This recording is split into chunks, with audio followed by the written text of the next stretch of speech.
Hi, this is Sameer for ThinkDigit.com, and today we're taking a look at the HTC Desire C.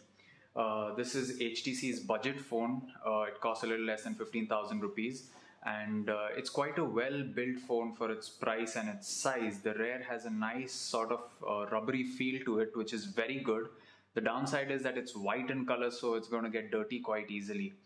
If you like jazzy colors, it's in the interior of the phone. It has this really nice red interior to it. Unfortunately, you can't see it when the cap is on. Here's the memory card slot, and it's hot swappable. The disadvantages is you have to remove the rear cover to access it, but you don't need to remove the battery.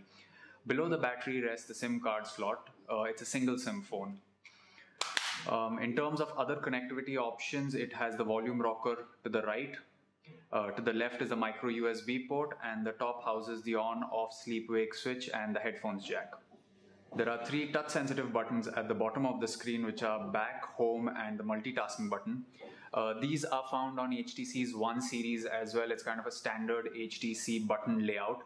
The disadvantage is that these buttons don't glow in the dark, so if you're new to the interface, you'll really struggle as to what is where.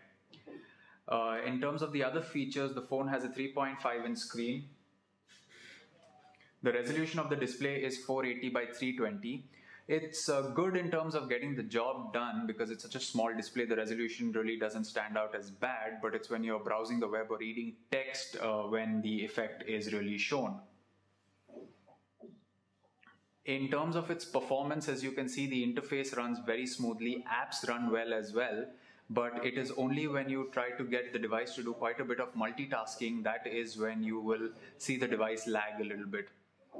The battery life on the device is very good. It lasted us for about 2 days of little above average use, which is really nice for the device this small.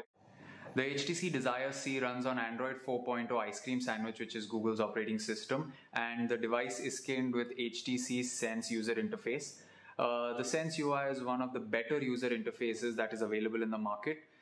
But if you aren't a big fan of the user interface, you can always download third-party skins from the Google Play Store.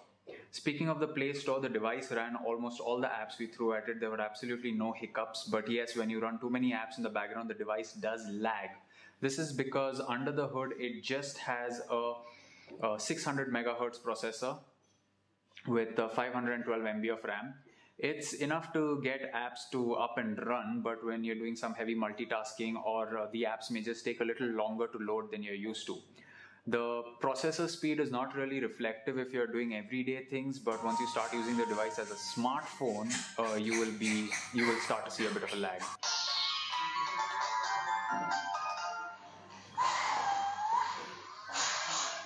The rear of the device has the 5 megapixel camera. There is no flash, and the camera takes quite good pictures, if not very good, something like what the HTC Desire did in its days. In low lighting conditions, of course, you're going to have to be prepared to get some slightly dark images because there is no flash. The video playback on the device too is quite decent. We ran a bunch of YouTube videos in high quality on the device and they seem to perform quite well. So the audio on the device is really good. The video also plays back quite well, but it's when you want to read some text that is when the device becomes slightly cumbersome. Because of the size of the screen, it is a little tedious to run full websites on it. The text appears really small and you have to really zoom in to be able to read the text. But that is one of the disadvantages of having a device with such a small display. To conclude, we would like to say that if you're in the market to buy a phone for about 15,000 rupees, you might want to take a look at the Nokia Lumia 710 or the Samsung Omnia W, which are Windows phones, or the Sony Ericsson Xperia Mini Pro, which is also an Android device, before taking a look at the HTC Desire C. Overall, it's a good phone. The power under the hood may be underwhelming, but it does not reflect in real-world performance, and the battery life of the device is good at 2 days. Call quality is also fantastic.